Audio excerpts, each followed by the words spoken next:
What's up, guys? Welcome back to another podcast. Today, as you can see, it's just me. I'm in a new room. So, today, I'm going to be sharing with you my Wrestlemania Night 2 recap. Sort of like my match review, my match highlight, or highlight of the night. So, I say we get into it. So, let's start off with the women's triple threat match for the World Heavyweight belt. And just before we start, I want to apologise to Io Sky and all of her fans. We all underestimated her completely. We all had Bianca Belair or Rhea Ripley winning, so credit when credit's due. Io Sky, what a match that was incredible. What a win for her, retaining. So yeah, interesting. But I think it was one of the best matches of the night. I think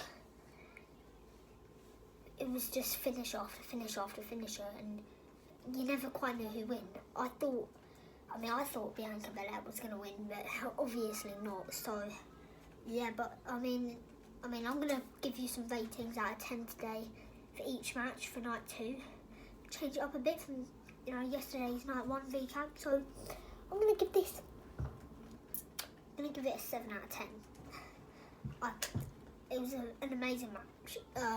Let's now talk about the AJ Styles Logan Paul match. So it was a good match, to be fair.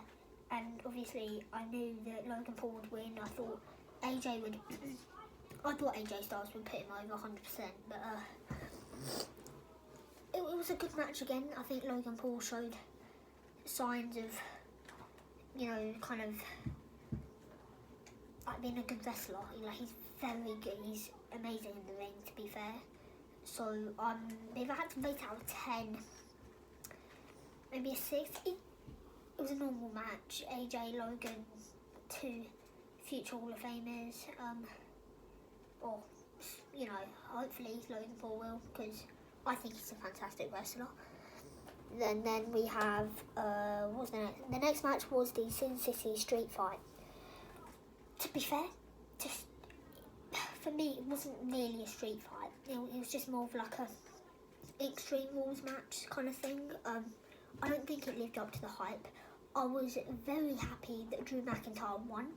I generally thought they were going to make Damien win, but having Drew McIntyre win, that's what's best for business. And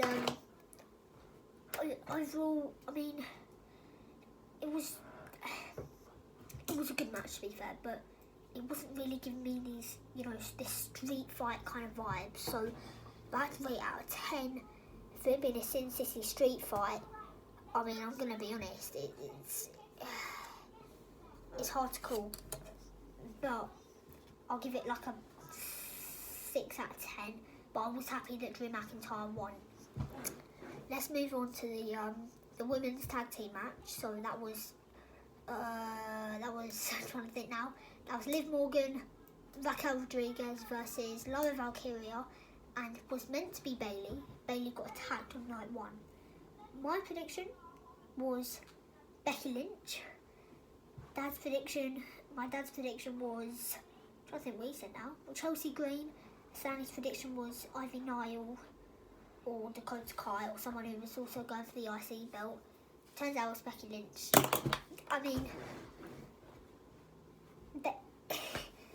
It was fantastic. Great return. I didn't expect them to win though, but I didn't expect Lyra Valkyria and her tag team partner to win. So now it's Lyra Valkyria 2 belts she's got now, which I don't like. She's not really a great IC champion, so I don't know how she'll be for the tags belt. But I reckon they lose at Backlash to someone. I don't know who though. Let's talk about the Fatal 4-Way match for the Intercontinental belt, and yet again your boy has predicted it correct, and I predicted who he'd pin. So Dirty Dominic Mysterio won that match. come on. Going into this match, I knew Braun Breaker would lose. I think they're going to push him for the World Heavyweight belt now, so that will be who Jey Uso loses his belt to. And I think Penta is too early, and Finn Balor, I could see him win, but I just don't think they're going to push him anytime soon. Maybe next year or some other time. But no, Dominic Mysterio, this was his time. They finally put him into the big picture. They gave him a championship match and he won. He delivered, and you know, if you watch it at the end, the crowd aren't booing him, they're cheering for him. You know, I think he deserves this. He massively deserves this. And oh yeah, there's all the Easter egg stuff that I got today. But no, it was a fantastic match. I'm gonna have to rate it a 9 out of 10 just because of Dominic Mysterio winning. So yeah, my bad, my phone glitched. Don't know what happened there. Anyways, let's move on to the Randy Orton Open Challenge match. Going into this, I said Sami Zayn. I think we also had, trying to think, Chris Jericho. I think we had it for Dad and for my dad, and I don't know who Sam went, to be honest. Sami Zayn was alright, I guess. Joe Hendry though, Joe flipping Hendry.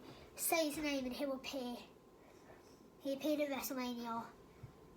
They buried him though, just like the Royal Rumble. In the Royal Rumble he lasted about 2.5 minutes. This time he lasted 3 minutes 7 seconds. But the crowd was insane for him, and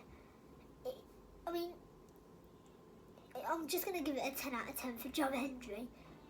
But apparently it was meant to be a 3-minute match anyway, so I think that's one of the best 3-minute matches that we've seen in a long time.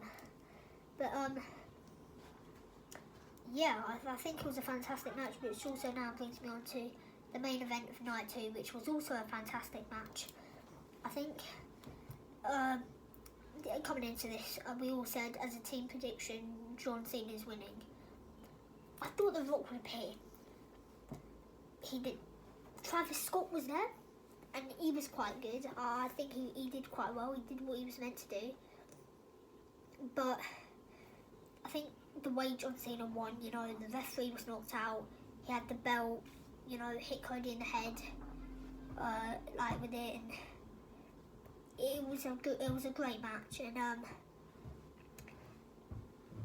yeah, it was just a fantastic match. And John Cena has his 17th, and I don't know, I was scared that he wasn't going to win.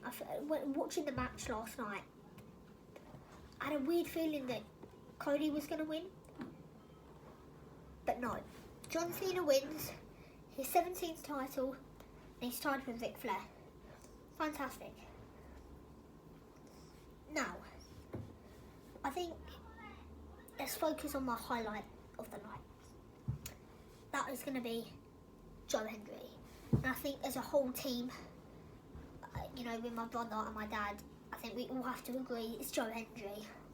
But it was a fantastic, just overall, his appearance was amazing, and I just think no one better. He's now been at 2 out of the 4 big PLEs. Been at Rumble and he's been at Mania.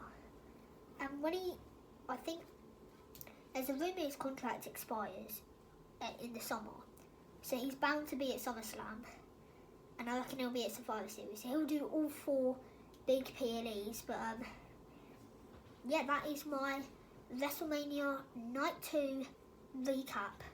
And kind of going away from recaps now, we go to previews. Monday Night Raw after Mania, the most unpredictable Monday Night Raw of the year. What's kind of happening?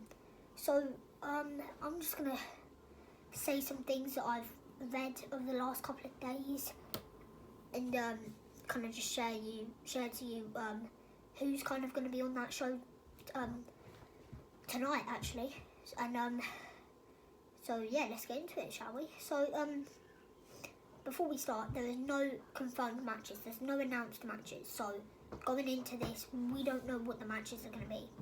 But what I can tell you and what I've heard from and rumours, they say that John Cena will be there, and then we're set to see an appearance from Jey Uso, and I'm assuming Dirty Dom is going to be there, maybe with Finn Balor. In fact, that's actually a good Backlash match. Dominic Mysterio versus Finn Balor for the IC belt. It's quite a good match, you know. We're set to see Lara Valkyria, as now that she's got 2 belts. Maybe they push her, but I reckon it'll go to the hair. I reckon they make her lose at Backlash, her IC belt, or both indeed actually. And then we expected to see Rhea Ripley. That's what I've heard. I've also heard rumours about Liv Morgan potentially coming into that spotlight for Monday Night Raw. Maybe she can push for the World Heavyweight belt again. We'll have to see. And we're also expecting Paul Heyman and Seth Rollins. And this leads me on to another thing I want to talk about, and that is this like Hollywood faction, kind of Hollywood but not really. So, for example, I think there's going to be a new faction coming along, and I think it's going to have 6 people in it, or 7, I can't quite remember. We'll count as we go. So we're going to have The Rock, John Cena, Travis Scott, Jey Uso, because I think they're going to have both belts, Seth Rollins and Paul Heyman, so that's 6. And I think the way this faction ends quickly is that Seth Rollins is going to go after that Jey Uso's belt. Now that he has Paul Heyman, you know, Paul Heyman has seen the strengths and weaknesses of Jey Uso. So, going into that match, if that match was ever to be created, and with Paul Heyman by Seth Rollins' side, I think it will be a very interesting match. And but yeah, we'll have to see tonight. And tomorrow after school, because I have school tomorrow. I know, bad school, so annoying. But and so is Stanley. But tomorrow at around 6:30, 7 p.m. Depends how quickly I finish Raw, finish recording, finish editing. It'll be around that time. I'm going to upload my Monday Night Raw After Mania recap, and I'll be joined by my brother Stanley. And I want to just talk to you about something real quick before we end. We're starting a new series on the channel, and it's going to be called the 3 Kings for Life series. We'll talk about it more, me and my brother, tomorrow on Monday Night Raw After Mania recap, and my dad will talk to you more about it when he does his NXT recap on Wednesday. So, with nothing else to talk about, I guess we end it there. But don't forget to like, subscribe, set notifications so you never miss a video from us, the 3 Kings for Life Wrestling Podcast, or channel, or whatever you want to call it really.